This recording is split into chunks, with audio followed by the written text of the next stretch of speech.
ملت حاضرین ملت السلام علیکم ورحمۃ اللہ وبرکاتہ.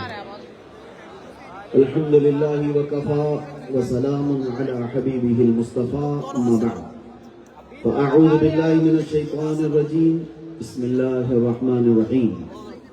یا ایہا الذین آمنوا اتقوا اللہ ولتنظر نفس ما قدمت لغد واتقوا اللہ ان اللہ خبیر بما تعملون. صدق اللہ مولانا العظیم. بارگاہ رسالت آپ صلی اللہ علیہ وسلم نے درود پاک کا ہدیہ پیش کریں. اللہم صلی علی سیدنا محمد معدن الجود والکرم وآلہ واصحابہ الکرام وابنہ الکریم وبارک وسلم صلاة دائمۃ سرمدا ابدا. عزیزان گرامی وقار، ہم غلاموں کی حاضری کے لیے یہ دربار ہے، یہاں کے ٹکڑے کھانے کے لیے ہم آیا کرتے ہیں، تقریریں جمانے کے لیے نہیں. حکم ہوتا ہے آقاؤں کا، اور ان کے حکم کی تعمیل پر جب ہم کچھ لب کشائی کرتے ہیں تو پاور ہمارا نہیں ہوتا، ان کا ہی ہوا کرتا ہے. عزیزان گرامی، حاضری کی خاص وجہ بھی یہ تھی کہ میں مدتوں دعاؤں میں انتظار کرتا رہا خاندان برکات کے وسیلے سے، اور خاص طور پر اعلیٰ حضرت کا دیا ہوا یہ وظیفہ پڑھتا رہا اپنے مصائب کے زمانے میں. یا آل محمد خود بھی یدی اے سید حمزہ کن مددی. اس وظیفے کا اثر تھا کہ مصائب ہلکے لگتے، اور یہ دیرینہ تمنا تھی کہ شکرانے میں ضرور حاضری دیں گے. اور ایک بات میں آپ کو بتاتا ہوں، انسان اپنی حیثیت اور اپنی وقاعت سے کچھ نہیں حاصل کرتا جب تک اس پر عطائے الہی نہ ہو، فضل ربی نہ ہو.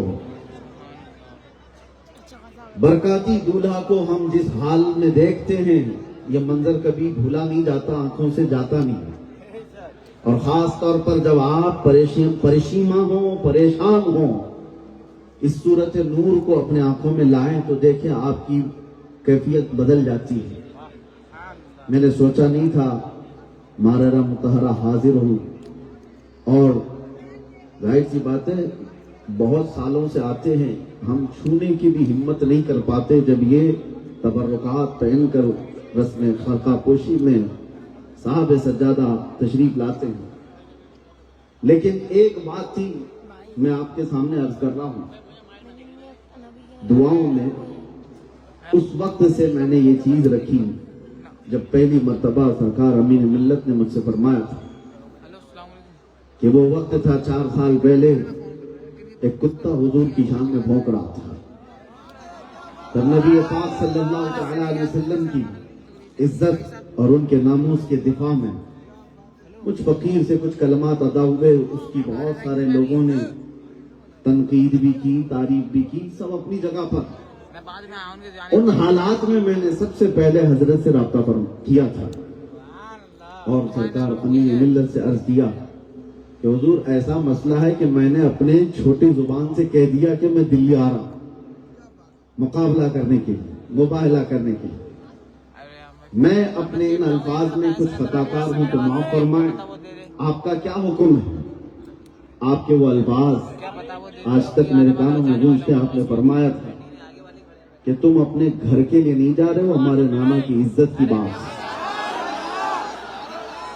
اور یہ نہیں کہا جاؤ دیکھا جائے گا کیا ہوتا ہے، بلکہ یہ کہا تھا جاؤ میں اپنے تبرکات کے ساتھ تمہارے ساتھ آتا ہوں. آپ خاندان برکات کی اس عطا کو دیکھیں. اس کے بعد سے میں نے یہ محسوس کیا کہ ان تبرکات میں اثر اتنا ہے کہ آج بھی پہننے والا بادشاہ وقت کے طاغوتوں سے ٹکرانے کی طاقت رکھتا ہے. نہ پوچھ ان خرقہ پوشوں کو، ارادت ہو تو دیکھ ان کو، یدِ بیضا لیے بیٹھے ہیں اپنی آستینوں میں، یدِ بیضا لیے بیٹھے ہیں اپنی آستینوں میں. میں آپ سب سے بھی کہتا ہوں، میری تقریر کا لہجہ کبھی تھوڑا سخت ہوتا ہے تو لوگ بہت سارے اس کو الگ انداز میں، الگ رویے میں پیش کر دیتے ہیں. مگر میرے عزیزو یہ بہت ذمہ دار ممبر ہے، یہ نوری میاں کا ممبر ہے. یہاں سے میں آپ کے سامنے جو چیز عرض کرنے جا رہا ہوں وہ یہ، حالات ان خانقاہوں کے سجادگان کے لیے اس طرح کے ہیں کہ میں خود محسوس کرتا ہوں. حضرت امان ملت اتنی دعائیں کرتے رہے ہر گھڑی، اور حضور امین ملت سے مجھ فقیر کے لیے ان کی عطائیں اپنی جگہ پر، لیکن ہم یہ چاہتے ہیں کہ ہم جیسے لوگوں کی وجہ سے ان کے تمام کام کاج پر کچھ اثر نہ پڑے. ظالموں کی نظر اگر ہمارے اوپر ہے تو ہماری وجہ سے کوئی کام کاج میں اثر نہ پڑے، اور لوگ یہ سمجھ بیٹھتے ہیں کہ یہ خانقاہ کیا کر رہی ہے، وہ خانقاہ کیا کر رہی ہے، وہ خاموش کیوں ہے، یہ خاموش کیوں ہے. زبان سنبھال کر کے بات کیا کریں. ہر ایک کے کام کا انداز الگ ہوتا ہے. ضروری نہیں کہ ہر کوئی مائک میں پکار کر کے کہہ دے. تقریر کا فن جس کے پاس ہے وہ کرے گا، تحریر کا فن جس کے پاس ہے وہ ناموس رسالت کا دفاع کرے گا. ارے مسجد کے ممبر سے ہر امام بھی دفاع ناموس رسالت کرتا ہے. ہر ایک کا میدان الگ ہے. خانقاہوں کی بات جب آئے، آپ کو اندازہ نہیں ان خانقاہوں سے جو کام ہو رہا ہے. میاں ہم جیسے لوگ وقتی طور پر کسی کا جواب دے سکتے ہیں، اور یہ صاحب سجادہ جو جواب دیتے ہیں وہ برسوں تک امت مصطفیٰ کے لیے دفاع بن جاتا. برسوں تک. یہ احسن البرکات کیا ہے؟ ہم جیسے نہیں، ہمارے سے بہت اعلیٰ و ارفع ہزاروں علماء یہاں سے نکلیں گے جو دفاع ناموس سے رسالت کرتے رہیں گے. علی گڑھ کے البرکات میں یہ سارا چمن کیا ہے؟ دفاع کرنے کا طریقہ دیر پا بھی ہوتا ہے، دانش مندی یہ بھی ہوتی ہے. میں یہ اس کا خلاصہ آپ کے سامنے اس لیے کر رہا ہوں کہ لوگ چھوٹی زبان بڑے بڑے علماء مشائخ سادات کے لیے کھولنے لگ جاتے ہیں. فلاں کیا کر رہے ہیں، حالات ایسے ہو گئے، وہ یہ کہہ رہا ہے، یہ صاحب کیوں نہیں کہتے، وہ پیر صاحب کیوں نہیں بولتے. میاں سب کو ایسا مت سمجھو، سب کے کام الگ ہیں. اگر جنگوں میں خالد بن ولید جاتے تھے تو یہ مت پوچھو کہ عثمان غنی عمر فاروق کیا کر رہے تھے. سب کا منصب الگ ہے. صدیق اکبر کیا کر رہے تھے، خلافت کے امور کی ذمہ داریاں ان کی الگ تھی. اگر تم سب کو تلوار اور تیر سے ہی ناپتے رہ جاؤ گے تو عبداللہ بن مسعود کا کیا کہو گے، ابی بن کعب کے احوال پر کیا کہو گے.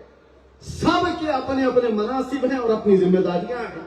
امت صرف اور صرف زبان سے کہہ لینے والے سے نہیں چلتی، امت کے احکام مختلف ہیں. بہرحال یہ چھوٹی سی باتیں تھی، یہ اعزاز و اکرام کہ مجھے آج یہاں کھڑا کیا گیا ہے. دو چند باتیں آپ کے سامنے عرض کر کے جاتا ہوں.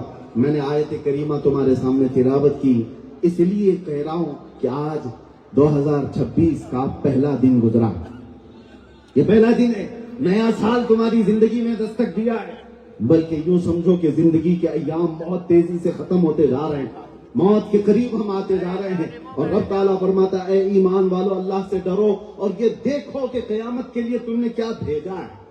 اور اللہ کے نبی صلی اللہ تعالیٰ علیہ وسلم ارشاد فرماتے ہیں، حدیث حضرت معقل بن یسار رضی اللہ تعالیٰ عنہ سے، کہ کوئی دن ایسا نہیں جب تمہاری زندگی میں آتا ہے تو تمہیں صبح وہ ندا کرتا ہے، بولتا ہے کہ اے بنی آدم میں ایک نئی مخلوق ہوں، نیا دن ہوں تیری زندگی میں، کچھ کرنا ہو تو کر جا، قیامت کے دن تیرے اعمال کی میں گواہی دوں گا.